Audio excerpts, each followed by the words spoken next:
தமிழ் வேந்தர் டிவியில் மாசம் ஒரு பண்டிகையை நம்முடைய முன்னோர்கள் நமக்கு பரிசாக கொடுத்து விட்டு போயிருக்கிறார்கள். சந்தோஷமா இருங்க. மாசம் ஒரு பண்டிகை யங்ஸ்டர்களுக்காக சொல்லுங்க. தினம் ஒரு பண்டிகை. அவங்க பஸ் ஸ்டாண்டு அங்கே இங்கே போனான்னா காலேஜ் எல்லாம் திறந்தது அப்படின்னு சொன்னோம்னா அதை பார்க்கறதுக்கு அவங்களுக்கு ஒரு பண்டிகை தானே. உங்களை மாதிரி இளைஞர்களுக்கு மணிக்கு ஒரு பண்டிகை தான் நடுவர்களே. ஒவ்வொரு பண்டிகையும் வரும்போது நீங்க யாராவது போய் ஹாஸ்பிட்டல் ஆம்பளையாளு செக் பண்ணி பாருங்க, இதயத்தை லேப்டாப் லேப்டாப்னு அடிக்காது, டம்மாள் டுமில் டம்மாள் டுமில் அடிக்கும்.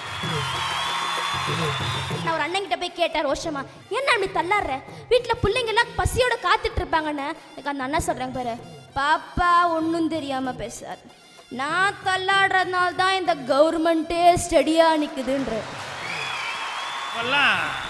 நம்மெல்லாம் தோத்துட்டோம். அவங்க நம்மெல்லாம் பேசுறத விட அவங்க தான் தெளிவாக அந்த உளறத கரெக்டாக பேசுறது. அவங்க தீபாவளியை முன்னிட்டு வரும் செவ்வாய் காலை 9 மணிக்கு திரைப்பட இயக்குனர் மற்றும் நடிகர் கே பாக்யராஜ் அவர்கள் தலைமையில் தமிழகத்தின் பிரபல பேச்சாளர்கள் பங்கு கொள்ளும் சிந்தனையை தூண்டும் சிறப்பு பட்டிமன்றம். தீபாவளி சிறப்பு பட்டிமன்றம் வழங்குபவர்கள் ருசி பிரமாதம், மனம் சூப்பர், அரோமா நெய்.